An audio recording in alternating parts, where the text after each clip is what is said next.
am Eden. This is going to be a lecture on everyone's favorite topic, cognitive bias. All right, so why are we getting a lecture about this again?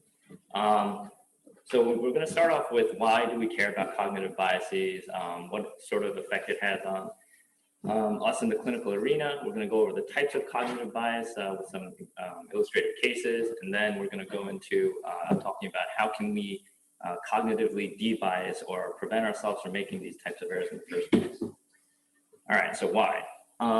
So medical errors occur in 1.7 to 6.5% of all hospital admissions, resulting in about 100,000 unnecessary deaths each year with 1 million excess injuries.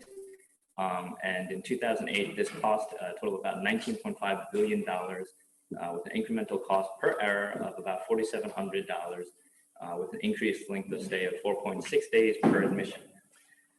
So there's a study looking at malpractice cases in Massachusetts and of cases where they found a identifiable lapse in clinical reasoning, 73% of those cases were attributable to a diagnostic error. Only 3% of cases had a knowledge deficit that was identified as a cause of the error. And then another chart review from the Netherlands found that cognitive biases were more likely to lead to patient harm and diagnostic errors than faulty or incomplete information gathering. So clearly there is a significant burden of outcomes that can affect our patients, when we make medical errors, and cognitive biases are oftentimes the source of those errors. So what exactly is a cognitive bias? So according to Wikipedia, it's a systematic pattern of deviation from norm or rationality and judgment. Looking at the cognitive behavioral literature in psychology, it's a little bit more nuanced in it's a systematic error in thinking that occurs when processing and interpreting information that affects decisions and judgments.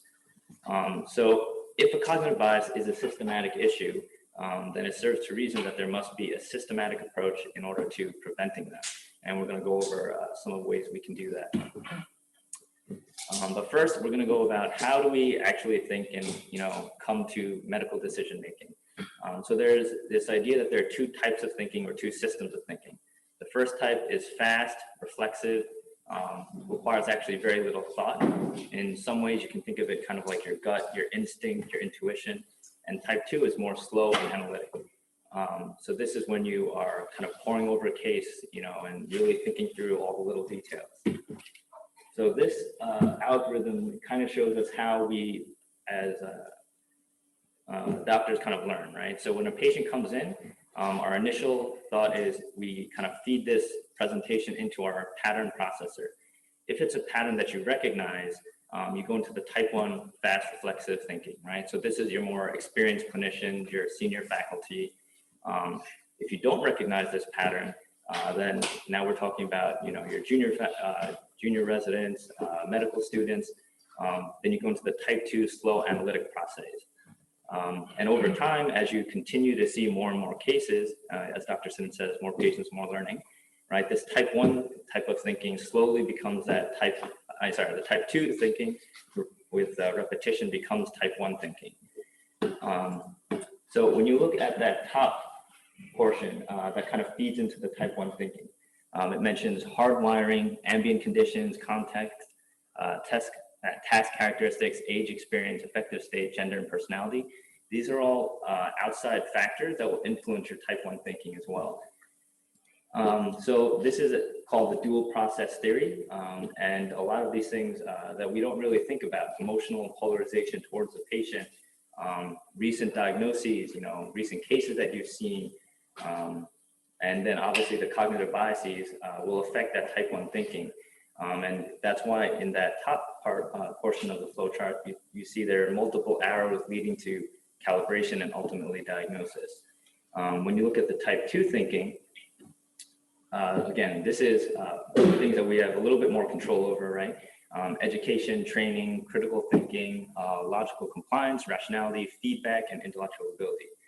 These are all things that we try to address through our learning and repetitive processes and simulation. And slowly, if you look onward, there's what we call executive override and disrationality override. Essentially, when system 2 overrides system 1, that's executive override. That's when let's say it's a pattern that you recognize. This is a classic case of appendicitis. However, there's something that's not quite right. That's the executive override, where now you take a second and you think it through, and you go back to type 2 thinking before you finally get to calibration diagnosis. The dysrationalia override is when the opposite happens, when you have type 1 thinking, and instead of allowing something that's out of the ordinary, something that's atypical to bring you back to type 2 thinking, you say, no, I'm right. This is what my initial gut instinct was, and you continue on to calibration. And that's kind of how a lot of these errors will occur. All right, so these are some of the types of biases that we're going to go over. Some of them are pretty obvious. Some of them I had to kind of read up on, but all of them are things that we'll encounter in the clinical arena. All right, so we're going to start off with a case. So a 30-year-old female, no past medical history, presents with left-sided breast pain for 2 days. Her vital signs are within normal limits. Labs, including a D dimer, is negative, and the patient is PERC negative. However, your attending still makes you get a CAT scan, which is negative for PE. Anyone have an idea what kind of bias this is? Like, why would the attending, despite all of this, still go for that CAT scan? Maybe give us the list again. Yeah, sure. Cost, terrible experience. Right, so yeah, there's a lot of overlap between these biases too. Anchoring premature closure? Could be, yes. But for this particular case, I thought it would be illustrative of aggregate bias. What aggregate bias is when you have aggregated data such as clinical practice guidelines, clinical decision instruments like the PERC rule, and there's all this evidence that this patient does not need a CAT scan, yet you think it doesn't apply to the patient in front of you. So this is kind of misapplication of your aggregate data. Anyone know what that picture is? Apparently that's also known as aggregate. It's not a good picture, so that's one. All right, next case. All right, so a 53-year-old male with hypertension, COPD, presents with 2 days of shortness of breath and wheezing, feels like his COPD. So he's treated, he gets albuterol, Dunebs, steroids, azithromycin, gets admitted to the hospital for persistent wheeze. 2 days later, the patient's not getting any better. They do an echo and they find out this patient actually has a new onset heart failure. So what happened here? Right, so anchoring, premature closure, which are very closely related.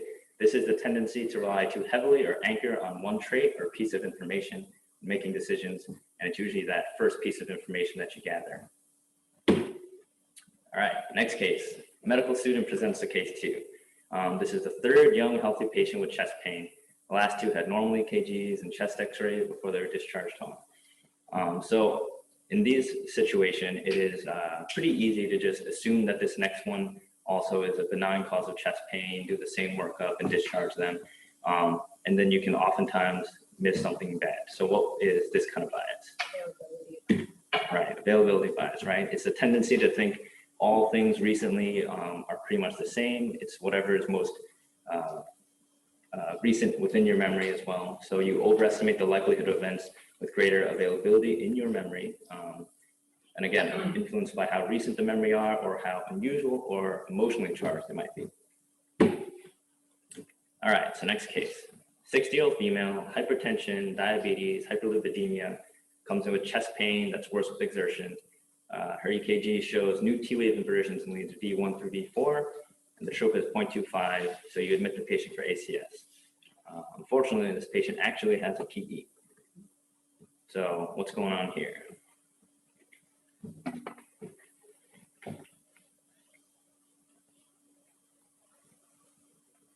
So for this one, it's kind of a confirmation bias, right? When you see that troponin, you're like, oh, classic, the EKG changes, right? This is definitely ACS. However, we have to take a second and remember that troponin is not 100% specific, right? So confirmation bias is the tendency to search for, interpret, focus on, and remember information in a way that confirms your own preconceptions, right? You already thought this patient had ACS, so that troponin was just the final nail in the coffin, and you said that this is, and you presume that was the diagnosis. All right, a little bit of a longer case. So 62-year-old male comes in with hypertension, CAD with a stent, dual antiplatelet therapy, has a history of kidney stones, comes in with right flank pain, consistent with previous episodes of kidney stones. We've got a CT showing a 4-millimeter obstructing stone in the mid-ureter, mild hydro, normal creatinine, UA has no signs of infection. The patient is discharged home with Flomax and ibuprofen, comes back 2 days later after an episode of syncope, caused him to fall in the bathroom, resulting in a traumatic subarachnoid and subdural midline shift. So what happened here?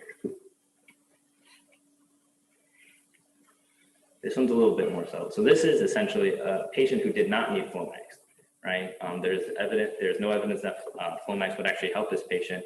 He suffered a untoward side effect of the Flomax, the orthostatic hypotension, resulting in a traumatic injury that was most likely avoidable, right?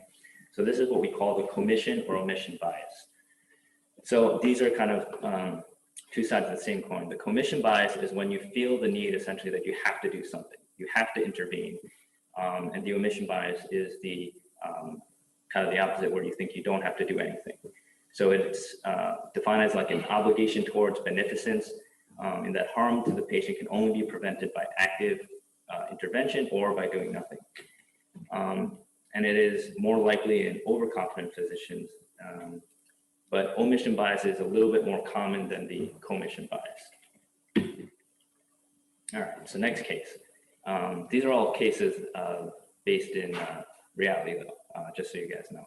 26-year-old female comes in with periumbilical abdominal pain for the last day. She's given GI meds and Toradol. They actually don't really help the patient. So the resident wanted to scan the patient because he found right lower quadrant tenderness. But the attending disagrees and the patient is discharged. Patient comes back the next day with a perforated appy. So what's going on here?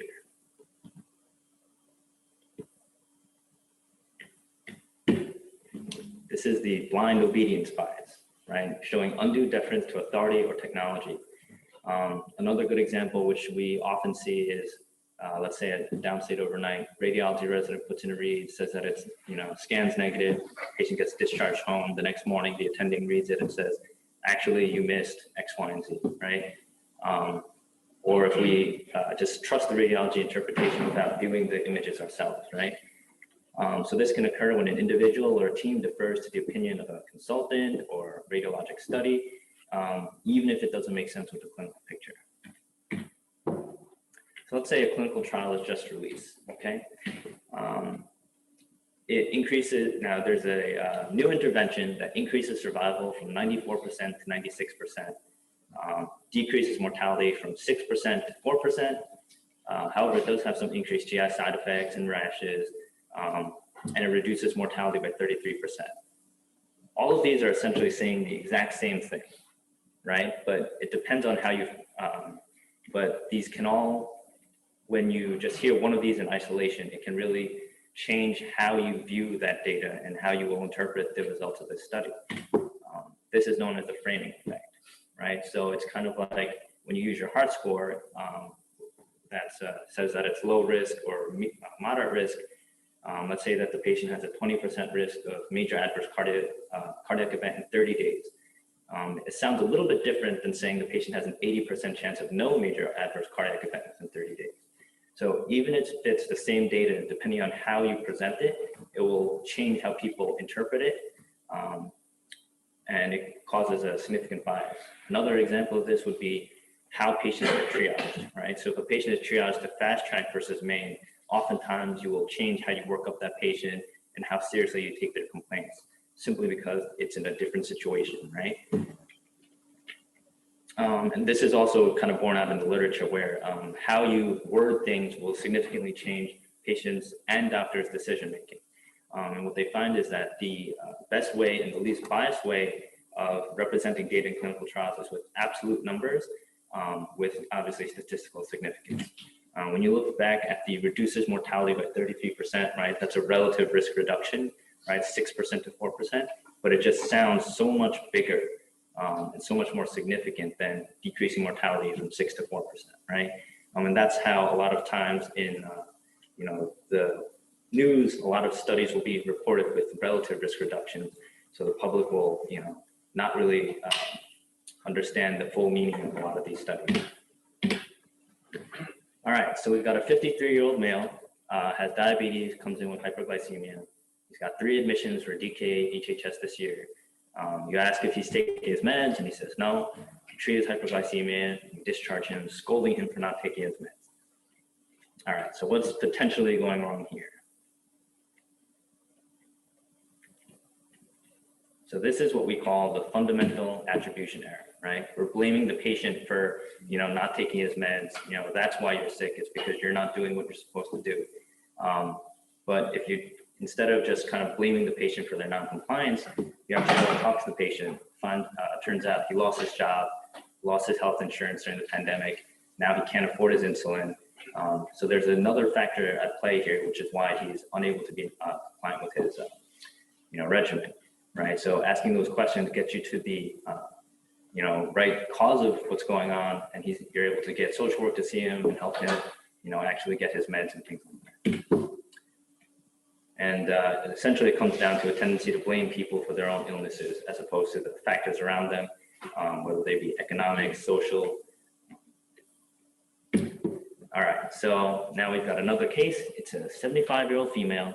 She's undomiciled, has hypertension, asthma, usually comes to the ER looking for a place to sleep, frequently curses at staff, has been violent with staff in the past, often refuses treatment, refuses to talk to providers or allows them to examine her, but she comes in with wheezing and shortness of breath. So she's treated with a nebulizer, and the team just kind of leaves her alone for a while because they don't want to, every interaction with her tends to be a little bit aggressive and confrontational. They leave her for a while, taking care of other patients. A few hours later, they hear someone yelling, this patient's not breathing. Rush over, the patient's actually in cardiac arrest. And on review of, what happened, it turns out the patient had actually been in respiratory distress for quite some time. And because of the way that this patient had been initially viewed and known in the ER, the team decided to not reassess her as they would any other patient. This is known as a halo effect, right? The overall impression of a person influences how we feel and think about their character. It can make you miss a diagnosis in a sick patient. It can, and on the opposite, it can make you overwork people up because you like them. The classic example in cognitive bias literature is, someone who's very attractive, well, oftentimes you'll, believe them to be trustworthy, and you attribute good characteristics to them simply because they are attractive. All right, so next case, 72-year-old female comes in, hypertension, diabetes, CVA, bedbound, nonverbal with contractures, brought in by EMS for septic shock from a nursing home. She was intubated in the field, the patient's full code. You consent her family member for a central line. Now this provider has never had a central line complication before.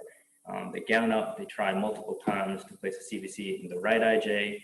After that fails, they go for the left IJ. After that fails, go for the left subclavian. 2 hours later, the patient still has no IV, no central access. And now the patient has a pneumothorax result, and then, which is only found after the patient starts coding from the fact that it became tension pneumothorax because she was intubated the whole time. Despite placing a chest tube, the patient unfortunately does not make it. So this is an example of optimism bias, right?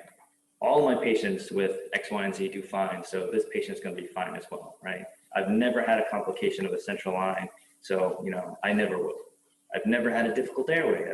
I've made every single intubation, so thinking that this will always be the case, obviously it makes you not prepare for the eventuality of complications and things like that. All right, so ultimately, why do we do this? Why do we fall victim to all these cognitive biases? Ultimately, we're not infallible, right? We are human beings, we make errors, we make mistakes. But according to the literature, the most common reason for cognitive biases is this, that we're overconfident, right? So oftentimes we think that we're better at what we do than we actually are. All right, so what do we do, right? How do we stop ourselves from being overconfident from making these errors and harming our patients. In the words of Kendrick Lamar, be humble, right? So we have to keep in mind that bad things can happen to any patient, right? There's always going to be atypical presentations of common diseases. There's always going to be zebras. There's always going to be that one patient that you didn't work up or whatever, and something bad happens. So ultimately, we have to be fluid, right? So going back to the flow chart, you have to be ready to move between the different types of thinking, between your fast reflexive processes and your slow analytic ones, right? So just like Bruce Lee says, be like water, right? Be fluid. Every case is dynamic. Every patient is different. And you have to be ready to accept that you may be wrong, and especially with your initial impressions. So looking at the literature, there is not a lot of data as far as what can truly help with this. There's a lot of kind of descriptive studies, not as many within the medical field in terms of what interventions can actually help with the cognitive debiasing, and even fewer studies, specifically for emergency medicine. But what we do see is trends towards foundational knowledge being very important and kind of like the baseline of what you need in order to prevent these, right? So improved training, learning your clinical context, base rates of disease, likelihood ratios for the different tests you do, being able to better estimate pre-test probabilities and using your clinical decision instruments will all help kind of remove some of the initial biases that you may have that lead to bad outcomes. And standard protocols like BLS, PALS, ACLS, et cetera, are kind of designed to kind of remove some of the variance of clinical practice that may lead to bad outcomes as well. Furthermore, training in reflective practice is one of the only other interventions that have been shown to be effective in reducing these effects. So it's specific training in learning your reasoning skills, right? Why did this attending come to this conclusion, but this one didn't? Probabilistic decision making, right? And Bayesian reasoning. These are things that we learn about in our EBM lecture series, and learning about how to interpret clinical data and things like that, which oftentimes can be a little bit dry, but ultimately very important for us in order to kind of combat cognitive biases. And when they looked at these studies, they found that it was applicable to residents and attendings, but not for medical students, which is why they think the reason behind that is because you have to have a certain foundational knowledge before learning these advanced theories about how we think, and training reasoning skills can actually be effective. All right, so the next thing is structured data gathering, right? So this is kind of going to help you avoid the spot diagnosis and premature closure, right? So if you approach every case of chest pain and you ask the same set of questions, you're less likely to miss something than you are if you just go in like, hey, what's wrong? Okay, bye, right? It allows you to utilize your type 1 thinking, because the more you do a structured approach to this, the easier it becomes, and it becomes kind of intuitive. It's very easy to do. And then you have all the data you need to transition to the type 2 type of thinking when you see data or the patient tells you something that doesn't quite fit with your initial gut reasoning. Metacognition, right? This is thinking about how we think. So every time that there's a case where you did not reach the appropriate diagnosis, or a bad outcome happens, taking the time to reflect on how you reach that conclusion will pay dividends in the future, right? So there's a theory of what's called the routine expert, which is an individual, any level of training, who can appropriately use their pre-existing knowledge to quickly solve routine, familiar, or uncomplicated problems. And that's going to be like your junior residents, your junior attendings. And the goal is to become an adaptive expert, where you employ deep conceptual understanding and engage in reflection to create novel solutions for complicated or unfamiliar problems. And thus you add to your own knowledge base, reasoning capacity, and ability to solve cases not previously encountered, right? So that's the goal for everyone in training, is to kind of reach that level. And a lot of it has to do with just training in thinking about how you think and your thought processes that led you astray, and making sure that you are able to recognize when you're doing that same pattern again and avoid it. So these are just kind of a hodgepodge of different things. So there's things called recalibration, decoupling, and effective debiasing. All of this amounts to essentially taking a beat and thinking over the case before you dispo the patient, right? Look for things that don't fit your heuristics. You know, patient comes in looking like a classic COPD, but there's crackles on their exam, right? Or there's, you know, they're a little bit too tachycardic, you know, out of proportion to what you would expect. Anything that doesn't quite fit with your mental model of what the patient should have should cause you to pause and take a second and think, am I missing something? Is there something else going on? And then just recognizing which cases are kind of high risk for cognitive bias, right? So cases with, for instance, the medical clearances for psych. It's easy for you to immediately think, oh, it's just psych, there's nothing medically wrong with them. Or, you know, your regular patients that come in drunk every single day, right? Oh, it's just this person again, they're just drunk, right? Without, you know, and you don't take the time to actually, you know, examine them, and you actually find that they've got a massive, you know, head bleed and things like that, right? Patients you don't get along with, VIP patients, family members, at the end of your shift, right? These are times where it's very easy to fall prey to cognitive biases. Or, for instance, if you're at the end of a string of night shifts and you know you're going to be tired and you're just going to, you know, and that's going to affect how you work up your patients, you know, being cognizant of that is important as well. And kind of more of an external thing is having a supportive environment, right? This is avoiding your cognitive overload, fatigue, sleep deprivation, having clinical decision rules, instruments, things in place in your EMR, like to help guide you and reduce variance and things like that. And lastly, you know, just get help, right? So if you're struggling, if you don't know what's going on, if you feel like you're missing something, ask for help, whether it be a consultant, someone else on shift with you, anything like that, right? All right, so in summary, we're all subject to cognitive biases. How do we, you know, prevent them?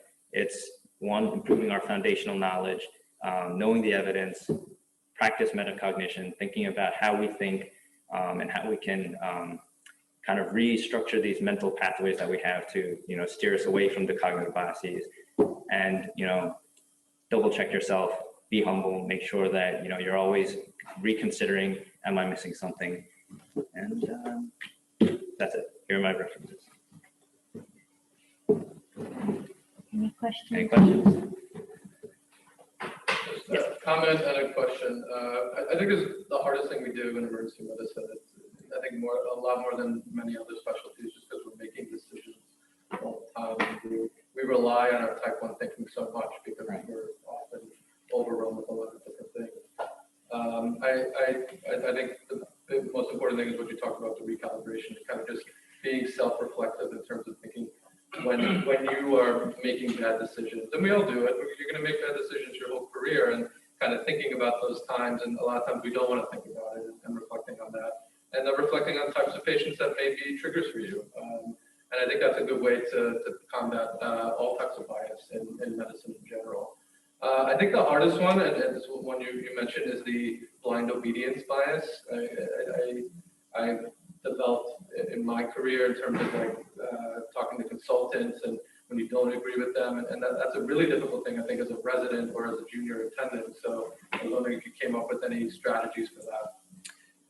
Yeah, so it's difficult if you're a resident and the attending is, you know, kind of telling you to do something that you really disagree with, right? Because ultimately it is the attending's license and they're the decision maker. So I can't say that there's a good strategy to deal with that unless, you know, you are able, unless, I don't know, you're able to present to another attending, someone else, you know, that the attending may take a little more seriously, may kind of intervene. But, you know, those situations are pretty rare, right? Where, you know, that kind of thing will happen. As an attending, I think that it's to try to avoid doing that. What we can do is just try to take the residents more seriously, right? And obviously, if the resident has some concerns, then, you know, take that very seriously. Unless there's good reason or evidence that, you know, the resident may be incorrect about their intuition. I think if they want to work up a patient more, then I'm always, you know, open to it, right? It's important for, you know, learning as well as, you know, patient outcomes to kind of let that process process go, you know? I think it's important to listen to your residents, listen to the nurses. And like when we were residents, we had something called attending management, where you'd pick how you'd present, you'd pick the attending that you wanted to present to based on what you wanted to happen with the patient. I'm sure the residents still do to us now, but it's important to like listen to everybody about getting input. Yeah, I mean, I think I was talking about blind obedience on a broader sense, but that's the hardest one, that you're attending and you're concerned about that. I agree. I think, I mean, you can always go to another attending, or obviously the residents, you can contact the program director on call. And I think for that, and also when you're attending, dealing with consultants, like you asked this person to come see this patient, and now what they're saying you totally disagree with. It's a tough situation. I think trying to discuss it and meet the person, if it's your attending, even saying, hey, please come to the bedside and let's look this over again and talk about this, can be helpful in some ways as well. Because a lot of times consultants or maybe attendings you're presenting to are busy with multiple things. So maybe bringing them to the bedside, kind of having them think about this a little more can be helpful. But yeah, it's a really tough situation. Look at all your images, another part of the blind obedience. That can be a tough one when you're busy, but it can be helpful. Yeah, I think it was a great lecture, very important. Almost every mistake I've made, and everybody makes mistakes, especially in the old days, when we didn't have like senior supervision and stuff, has been, you know, due to something like this. Not so much from the knowledge, but taking shortcuts, not being humble. We're now looking at something that just bothered a little bit, that was just not typical. And this happens to me on almost every shift, and it has actually made me more humble. And sometimes, yeah, I tend to overwork because I've been burnt when I haven't, you know. So I think that's a very good lesson, to be humble and to, you know, if something bothers you, pursue it, even if it's going to mean more work or staying later. Even today, I'm thinking about a case I had yesterday that bothers me. And then I'm going to go and follow it up actually after this lecture. Agreed. I have a patient I'm thinking about right now, like, did I do confirmation bias? There was just a question in the chat about if you could possibly send out the paper that you got the algorithm Oh, yeah, sure. for. All right, great. Thank you, Eden.